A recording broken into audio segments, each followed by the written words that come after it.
Ciao a tutti ragazzi, bentornati su Ferrovie in Miniatura. Oggi approfittiamo di questo momento che sto facendo un lavoro sul plastico di Daniel. E siccome spesso me l'avete chiesto in tanti, mi mandate anche un sacco di mail e addirittura su Instagram, visto che mi seguite in tanti e mi scrivete spesso, mi avete chiesto come si fanno a saldare i binari o comunque come saldare i binari senza i giunti metallici. Si può fare? Assolutamente sì. Ora andiamo a vedere innanzitutto cosa ci serve per fare questo tipo di lavoro fatto in maniera pro. Questo è un video ovviamente per persone che hanno voglia di cominciare a fare qualcosa di interessante sul proprio plastico, abbandonando quegli schemi geometrici che sono impostati dalle aziende commerciali, cioè gli star set, i binari già pronti numerati R1, R2, R3, R4, ma lavorare effettivamente col flessibile, perché ovviamente lavorare col flessibile vi rende professionali, perché riuscite a fare un realismo che con i binari commerciali non riuscite a fare. Questo per tanti motivi. Uno semplicemente è quello che le aziende costruiscono dei raggi, dei radius fatti apposta per giocare in casa, ok? È ovvio che quando uno comincia invece a pensare di giocare sì in casa, ma in maniera un po' più pro,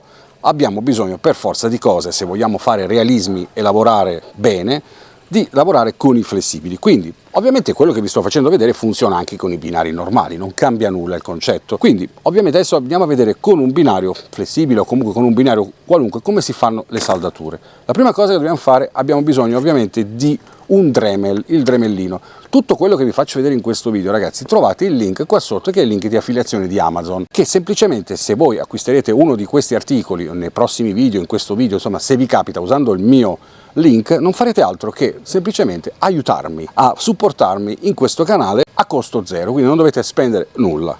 Allora, trovate ovviamente il link del Dremel. Il Dremel vi serve perché il Dremel vi consente di tagliare, se dovete tagliare, ma soprattutto di andare a levigare laddove servisse, perché quando si fanno poi i tagli, specialmente con il flessibile, sapete benissimo che quando fate un taglio non è magari perfetto, il fungo si deforma e quindi poi nella giunzione non abbiamo, diciamo, perfezione. Col Dremel riusciamo a lavorarlo, ora vi faccio vedere come fare. Procuratevi ovviamente del filo per saldatura, stagno, piombo, quello che volete, e ovviamente il saldatore. In questo caso, in questo video, voglio farvi vedere questo della Atuman, che mi è stato sponsorizzato dall'Atuman, che ne ho parlato anche nel mio canale di Fai da Te, quindi andatelo a vedere, e questo ci consente di fare veramente in poco tempo, molto più velocemente di un saldatore di quelli tipo quello che ho della Parkside per esempio. Questo funziona in maniera più celere e devo dirvi la verità, è anche molto veloce, quindi ho avuto veramente un'impressione positiva. Per farlo funzionare ovviamente, questo l'ho fatto vedere anche nell'altro video, abbiamo bisogno di un trasformatore e anche di questo vi volevo parlare. Questo trasformatore universale, che trovate il link qua sotto, è un trasformatore che vi consente di poter viaggiare dai 3 ai 24 volts, quindi riusciamo nel nostro mondo delle ferrovie in miniatura a lavorare su tanti argomenti con questo aggeggio, perché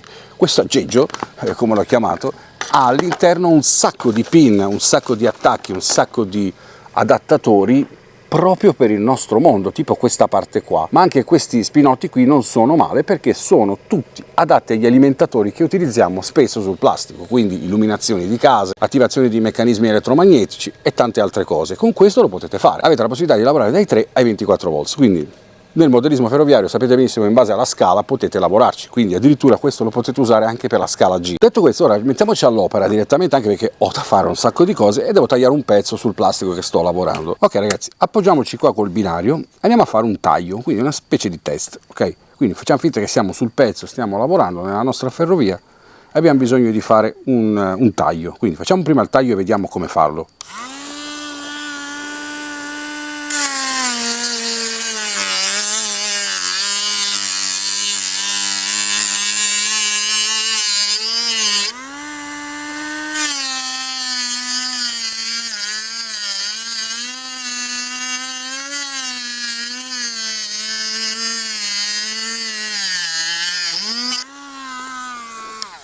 Perfetto, abbiamo tagliato, quindi come potete vedere, spero si veda dalla telecamera, cerco di mettere a fuoco, non so se si riuscirà a mettere a fuoco. Ecco, dovreste vedere che il fungo è tagliato, però vedete che non è proprio perfetto, quindi cosa facciamo? Gli diamo sempre con il disco una sorta di pulita del fungo. Però cosa si fa quando si fanno i tagli? Stacchiamo le prime 2 traversine, andiamo a tagliarle. Possiamo tagliarle col Dremel oppure con la forbice, come volete. Adesso io la taglio col Dremel. Ok, sfiliamo la traversina. Ok, abbiamo liberato i binari e quindi ora andiamo a pulire il fungo. Come si fa? Si mette dritto e andiamo dritti perpendicolari e andiamo a smerigliare.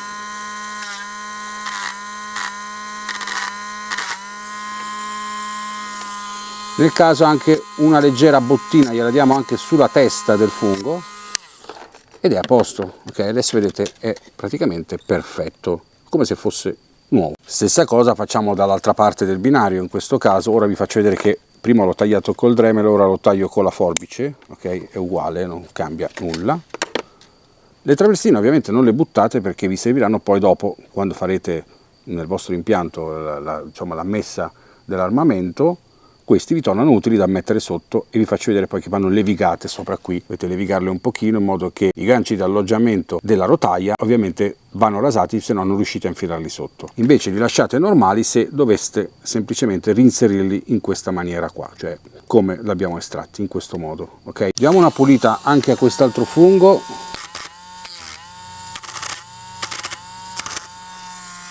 E il gioco è fatto. Vedete, ora noi abbiamo due binari che vogliono essere collegati tra loro, quindi se non abbiamo i giunti metallici, quindi l'operazione diventa più complessa, perché con il giunto metallico noi mettiamo il giunto e poi rimane innestato, è tutto facile. Ma se noi vogliamo lavorare senza giunto metallico dobbiamo trovare un modo per farlo. Quindi ora abbiamo due possibilità. La prima è in questo modo: se noi siamo sul plastico e il binario, facciamo finta che questo binario è già installato, fermo, ok, inchiodato o incollato, e voi volete metterci questo nuovo, ovviamente capite benissimo che siete costretti a fare una saldatura laterale. Se invece siamo ancora in fase di montaggio, quindi di armamento, siamo ancora nella fase di installazione iniziale, quindi non abbiamo ancora applicato del tutto i due binari, semplicemente possiamo girarli sottosopra e avvicinarli e saldare da sotto. Quindi la saldatura da sotto ovviamente viene molto più semplice, perché non facciamo altro che tenerli vicini e buttare giù del piombo, quindi è molto semplice. Siamo pronti, li ho avvicinati, ok, li bloccate, andiamo a fare un lavoro di pulizia prima cosa, quindi andiamo a pulire un po' sotto.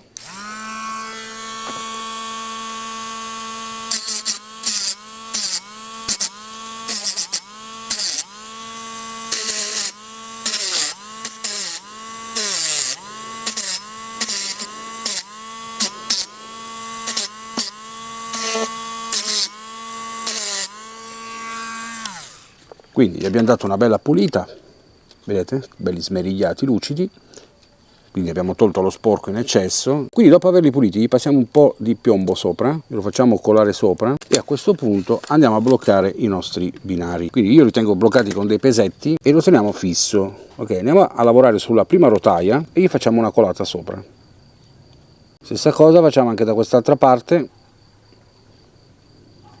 Ora andiamo a vedere se sono saldati, quindi vedete rimangono saldati tranquillamente e possiamo utilizzare il nostro flessibile come meglio vogliamo. Ovviamente se, come avevamo detto prima, siamo in fase di installazione e abbiamo i binari già fissi, quindi non possiamo fare questa operazione sulla parte sotto, andiamo a lavorare invece in questo caso sui laterali, quindi la saldatura ovviamente si fa nella parte esterna del binario e non dentro, altrimenti quando l'assale del nostro treno passa saltella e quindi ci fa deragliare.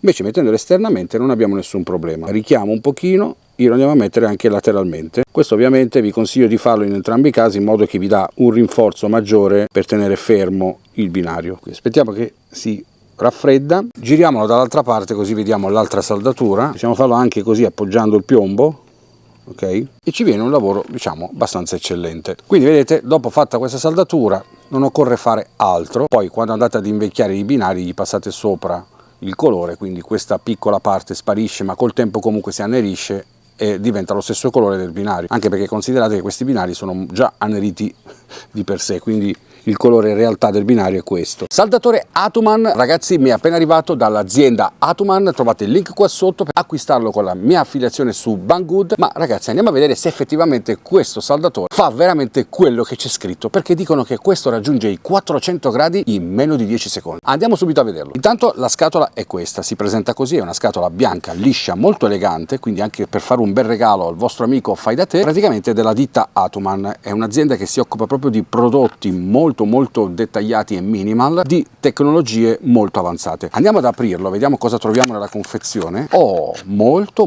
bello, guardiamolo ragazzi. Il design, io direi tirarlo fuori, il design è molto particolare, assomiglia quasi a un cacciavite, infatti l'impugnatura è simile al cacciavite ma non lo è, ha questa particolarità, molto compatto, molto sottile, molto piccolo, quindi l'impugnatura rigata che abbiamo qua sopra, che è in metallo, praticamente è il punto dove abbiamo la nostra base di controllo, che è praticamente basata su un tasto sopra e sotto che va a gestire i comandi on, off e ovviamente va a gestire le temperature che sono 300, 350 e 400 gradi. Poi sotto abbiamo questa parte qui dell'impugnatura che è il punto dove possiamo appoggiare le dita quando andiamo a saldare, ed è molto comoda perché non è metallica ma è gommosa, c'è un bel grip e anche molto piacevole al tatto, quindi non dà fastidio. Ovviamente poi il puntale potete cambiarlo tranquillamente, si svita, ok, quindi se un giorno si consuma volete cambiarlo, questo li trovate comunque in commercio dappertutto, su Amazon, su Banggood, dove volete, ma anche nei negozi di bricolage, ed è fatto in questa modalità con due contatti, ok, e potete sostituirlo quando volete. Quindi lo reinseriamo e andiamo a testarlo se effettivamente ora funziona. Un'altra particolarità che adesso andiamo a vedere è il collegamento. Questo effettivamente funziona con il cavetto USB di tipo C, quindi direi che potrebbe essere comodo, ma fino a un certo punto. Andiamo a vedere il perché. Nella confezione troviamo il cavetto USB, come potete vedere ha l'attacco a innesto da mettere dentro il saldatore e poi noi abbiamo quest'uscita USB di tipo C che dobbiamo andarla a introdurre in un trasformatore. Allora, il problema è che questo voi dovete collegarlo a un trasformatore che abbia almeno 72 watt di potenza, può funzionare dai 9 ai 24 volts, quindi non potete semplicemente attaccarlo a una di quelle prese tipo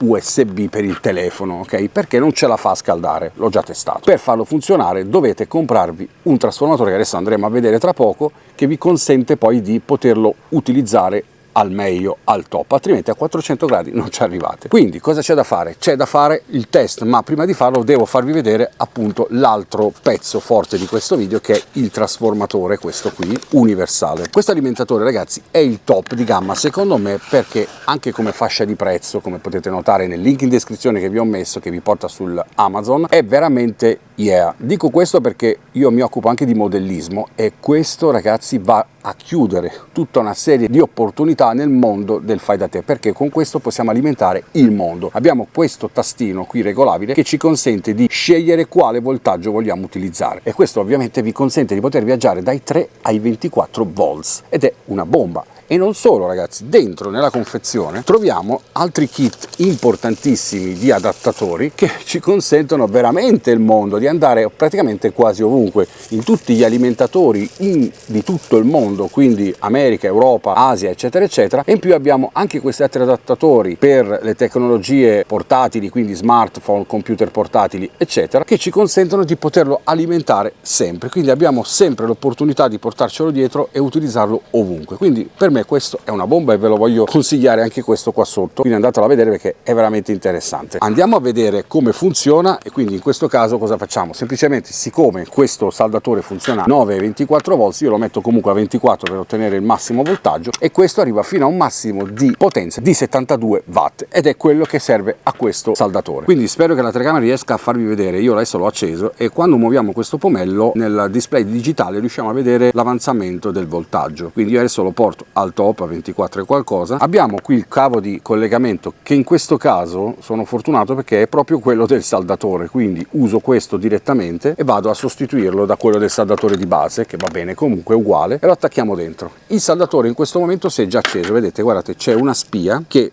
fa significare che il saldatore è acceso, lampeggia, ok? Ora cosa facciamo? Per cominciarlo a mandare in funzione, quindi il riscaldamento, schiacciamo sulla levetta del tasto verso l'alto e lui passa direttamente a lampeggiare sul 400. Se vogliamo scendere di temperatura e portarlo a 350 scendo col tastino in basso, e se voglio scendere a 300 sempre col tastino in basso scendo a 300. In questo caso io voglio testare il 400 perché mi serve per fare una saldatura, me l'ha portato immediatamente e in 10 secondi arriviamo a temperatura. L'ho appena acceso ragazzi. Allora ragazzi andiamo effettivamente a testare su questo circuito, per esempio, che sto sistemando. È praticamente questo una ricevente che sto facendo per un cliente, quindi andiamo a saldargli dei fili che gli si sono dissaldati. Vedete, questo questo filo bianco si è staccato dal circuito e dobbiamo andarlo a risaldare. Andiamo a dare un colpo di saldatura, intanto infiliamo il filo dentro e andiamo a dare un colpo di saldatura, quindi abbiamo innestato il filo e si è già saldato praticamente, guardate ragazzi, si è già saldato immediatamente. Poi se per sicurezza vogliamo un po' rinforzarlo, andiamo a scaldare un po', gliene mettiamo un pochino in più. Perfetto ragazzi, l'abbiamo rifatto totalmente nel giro di pochissimi millesimi di secondi. Quindi ragazzi, che dire, ringraziamo Atoman per avermi mandato questo saldatore, il link qua sotto per fare l'acquisto. Mi sono trovato bene, veramente